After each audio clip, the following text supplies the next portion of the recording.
Mangwanani ano toda kutenda Mwari wa masimba ose. Ini ndinonzi Mfundisi Tembo, mfundisi wa Apostolic Faith Mission in Zimbabwe.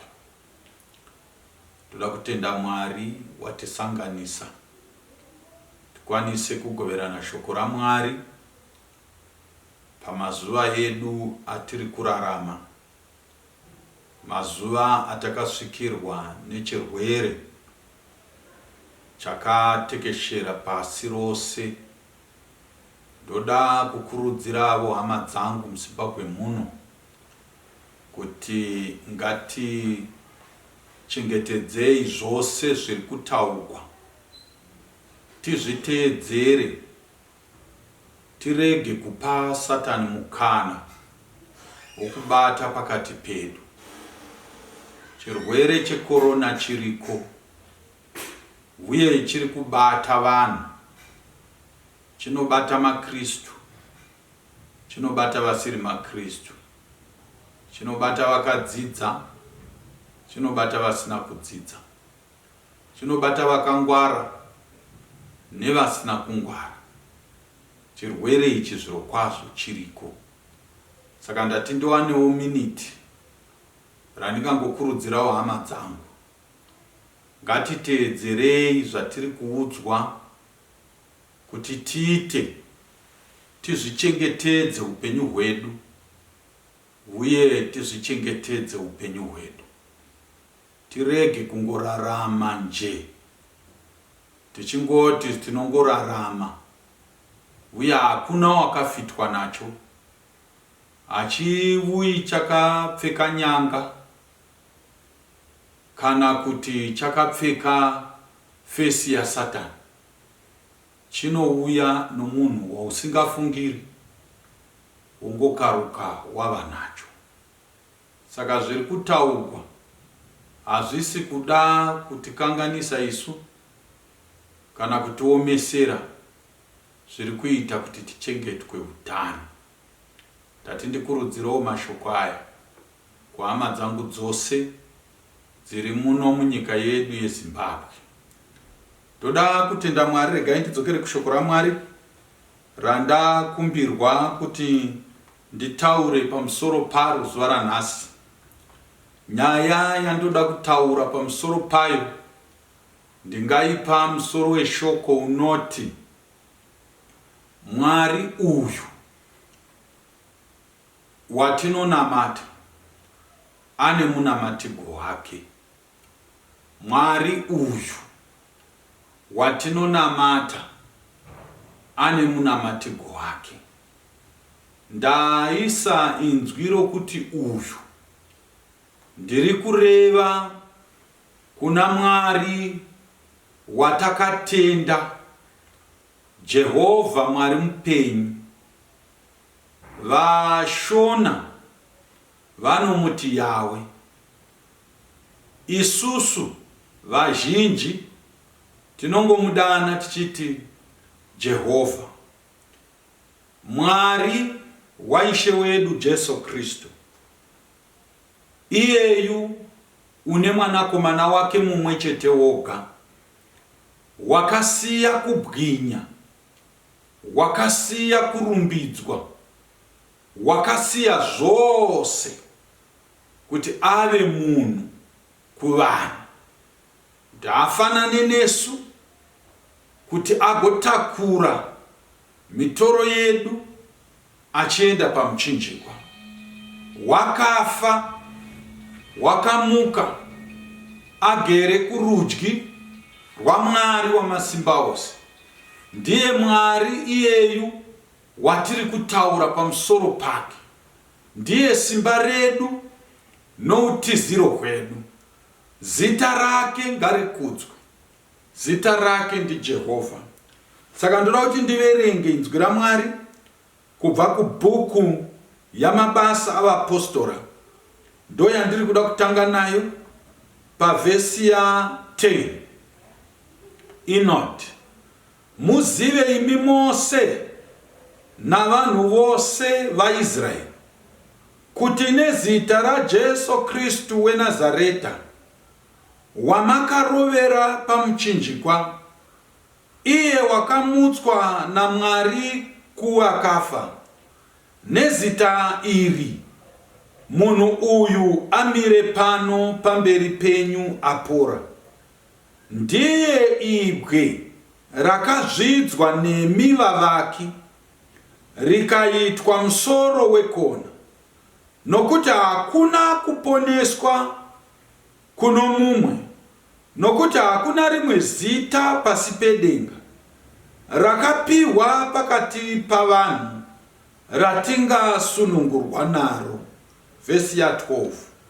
Nokuti hakuna kuponeswa kuno mumwe, nokuti hakuna rimwe zita pasi pedenga rakapiwa pakati pavanhu ratingasunungurwa naro.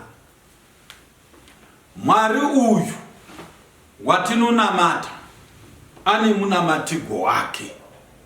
Mwari uyu watinonamata ane munamatigo wake. Hakuna mamwe manamatiro atinogona kuita angafadza Mwari Wamasimba Ose. Vamwe vanozvicheka cheka, vamwe vachikwera vachiita zvinhu zvakasiyana siyana. But Mwari Wamasimba Ose kupfurikidza neshoko rake wakatiratidza mhando yamanamatigo aanoda iye Mwari kuti aitwe. Wakatizivisa manamatiro atinofanira kuita isu savanhu vanoda Mwari.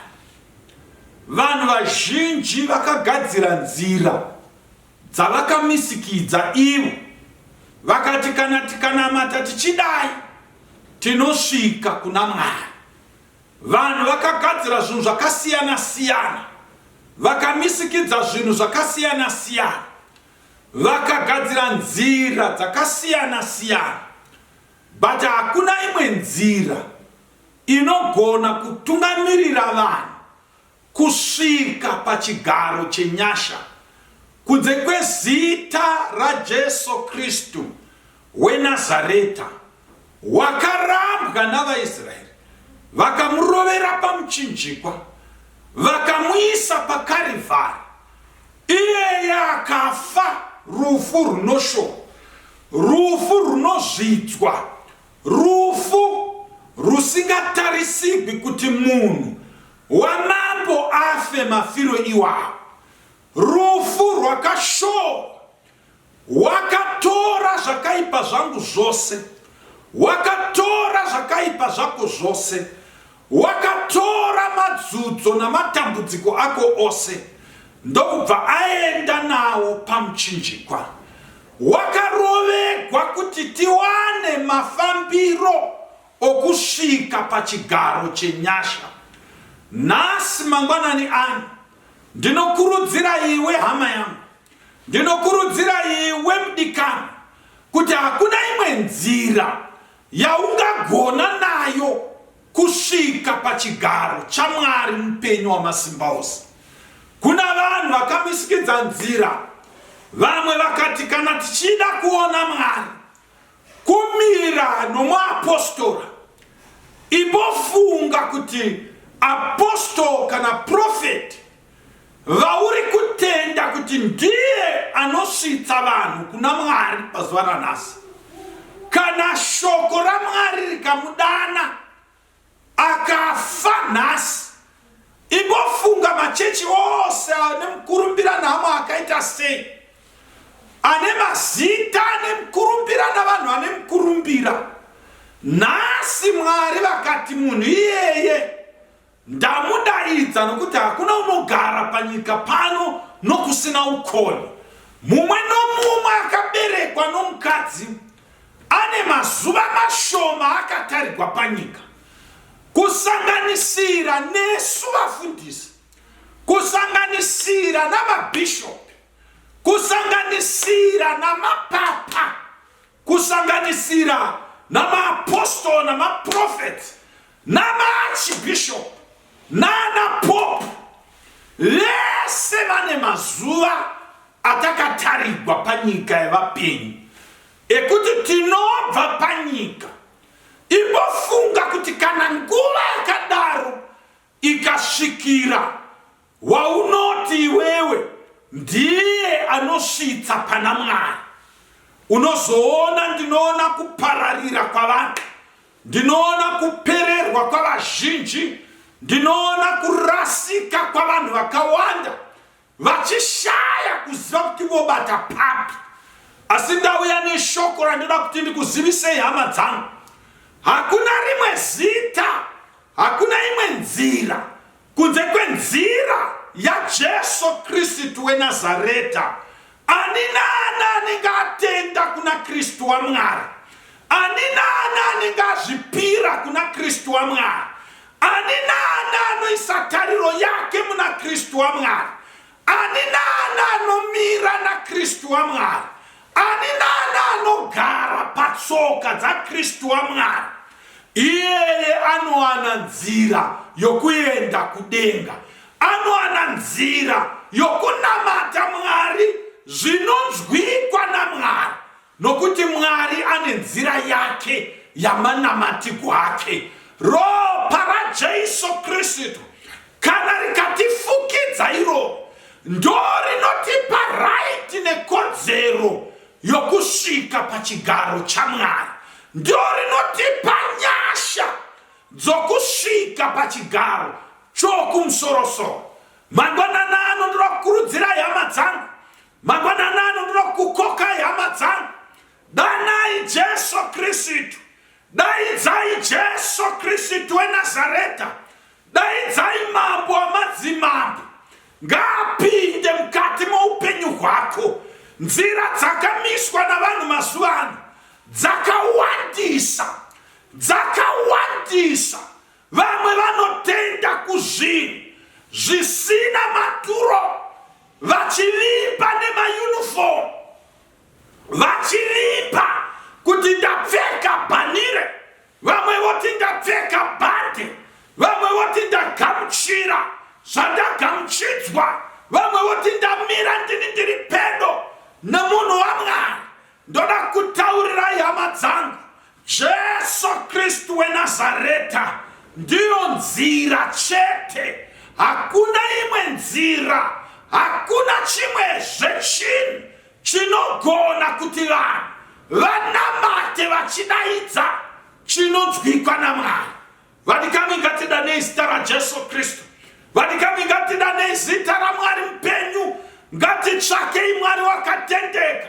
Shoko raMwari pano rataura rati, hakuna kuponeswa, hakuna kusunungurwa, hakuna kuregererwa kwezvivi, hakuna kusukwa kwezvivi, hakuna kusimbiswa kwemabvi anorera, hakuna kunatswa kwomunhu asingazivi Mwari kunze kwokuuya pana Jesu Kristu, gwayana raMwari rinobvisa zvivi zvenyika. Iro diramhamba redu ratakatenda. Kana vaimbi vachiti diramhamba redu, vari kureva, vari kumufananidza nebhuru rinonzi ndoratakura zvivi zvomumusha, ndoratakura zvinhu zvomumusha, ndorakapirwa. Isu tose takatakura zvivi zvedu tikanoisa pamusoro pana Kristu. Wakatakura kuipa kwedu, wakaenda nako paKarivari. Wakatakura zvataibata, wakatakura zvatinotaura, wakatakura kumhura, wakatakura kuroya, wakatakura zvese, wakaenda nazvo pamuchinjikwa. Jesu Kristu ngaatendwe, Jesu Kristu ngaanamatwe. Johana anotaura zvakanaka. Anoti kuJesu, anotaura muna Johana anoti, ndini nzira nezvokwadi noupenyu. Hakuna ungauya kuna Baba akasauya nokwandiri. Haana kuti maprofita edu amazuvano ndonzira. Haana kuti mapostora amazuvano ndonzira. Vamwe vanotaura vanoti, tisu tinozvigona, tisu tine vhangeri, tisu tinodai. Hakuna wakaberekwa nomukadzi anogona kuponesa vana vavanhu.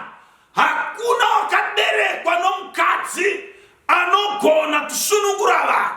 Hakuna wakaberekwa nomukadzi anogona kukureverera pamberi paMwari kunze kwa Jesu Kristu weNazareta, iye wakaberekwa nemhandara tsvene, wakafa akamuka nezuva retatu, agere kurudyi rwaMwari Wamasimba Ose, achireverera upenyu hwangu, achireverera upenyu hwako, achireverera zvese zvinonetsa.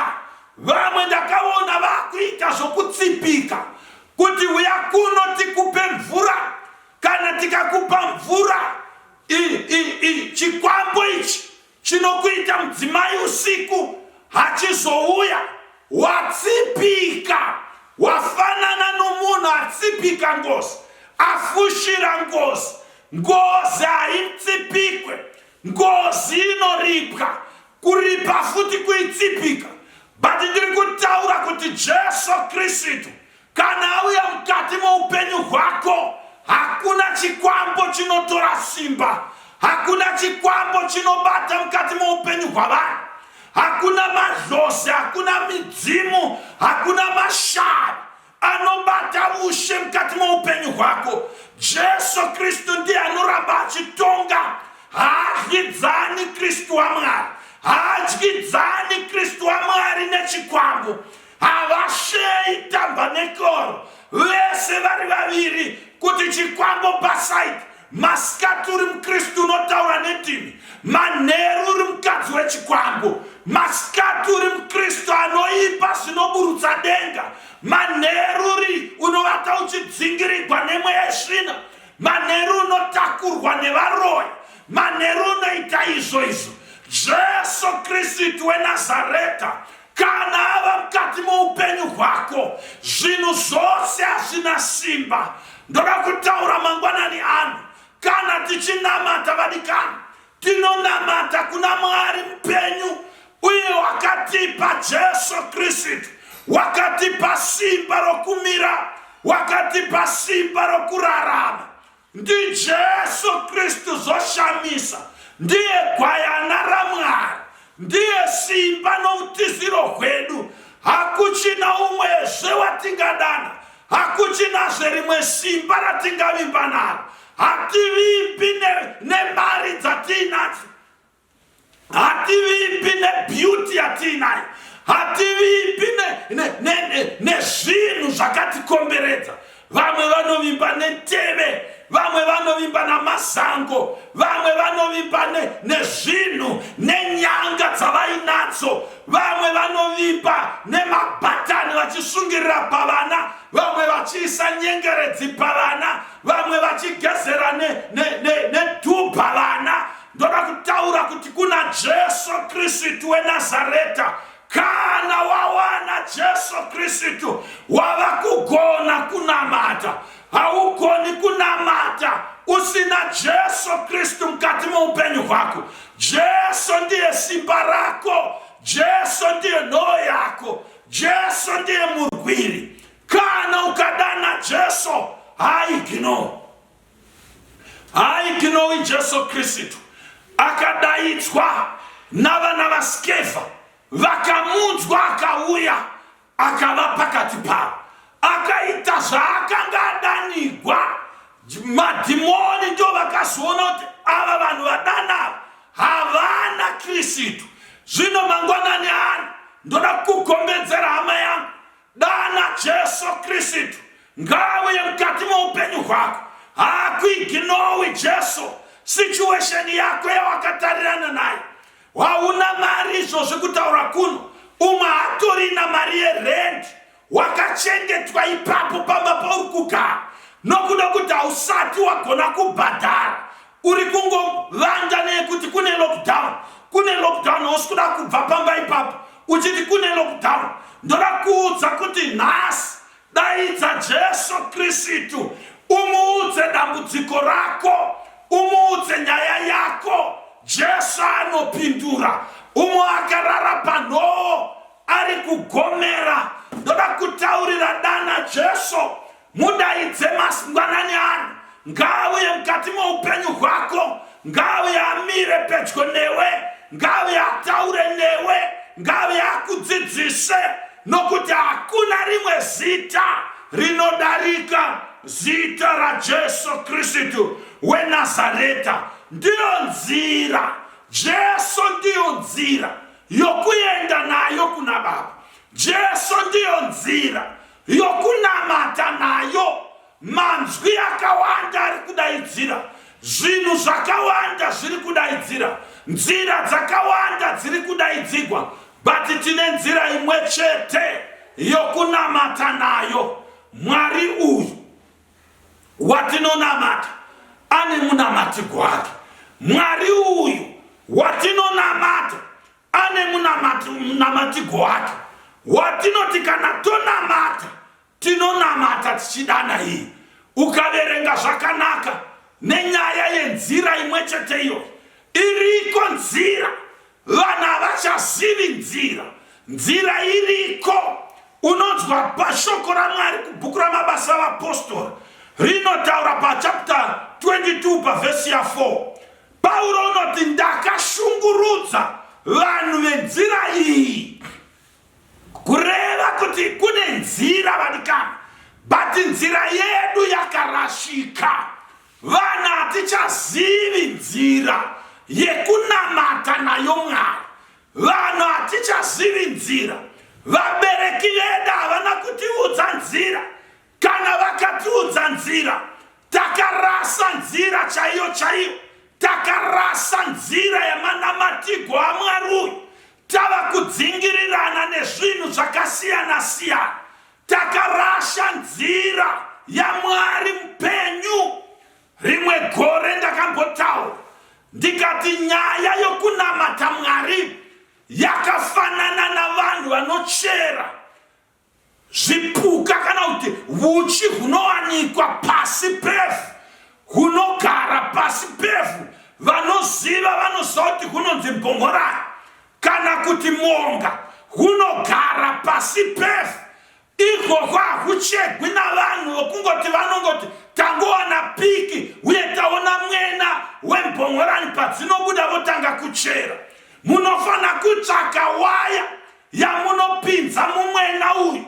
Kana muchichera, munochera muchitevera waya iyoyo. Waya muchingoisundidzira ichidzika, muchichera muchisundidzira ichidzika. Mukachera musina waya, munorashika panzira chaiyo chaiyo inokusvitsai pamonga. But pamunochera munosangana nezvinhu zvakasiyana siyana. Pane magata aripo pasapa ataidaidza tichiti mabatavatsi. Kana ukachera unofunga kuti wasvika, nyamba hauna kusvika. Wasvika pane gate rakagara majuru.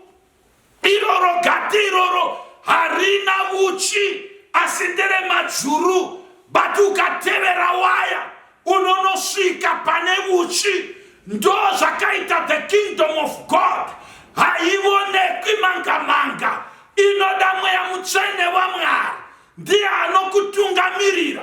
Jesu Kristu ndiye anotiratidza nzira. Jesu Kristu ndiye anotiratidza pokufamba napo. Mweya mutsvene waMwari ndiye anotitungamirira. Mwari watinonamata ivadikana. Pane zvakawanda zvaunofunga kuti wasvika. Umwe unoti zvino ndavapo. Umwe unoona vanhu vachimutsa vakafa akati tasvika. Umwe achiona minana ichiitika akati tasvika. Bhaibheri shoko raMwari, Jesu Kristu anotaura zvakanaka.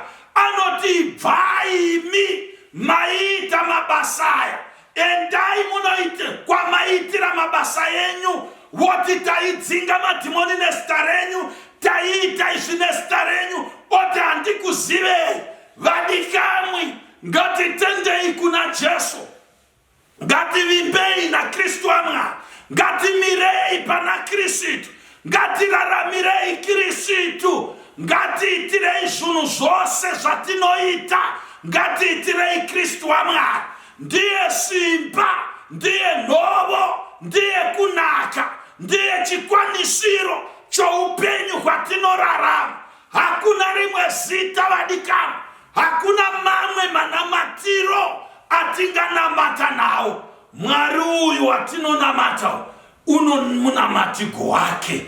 Ukanoverenga kuna Jeremiah chapter 6 verse ya 16 inotaura zvakanaka inoti tidzidzisei nzira dzakare, tsvakai nzira dzakare.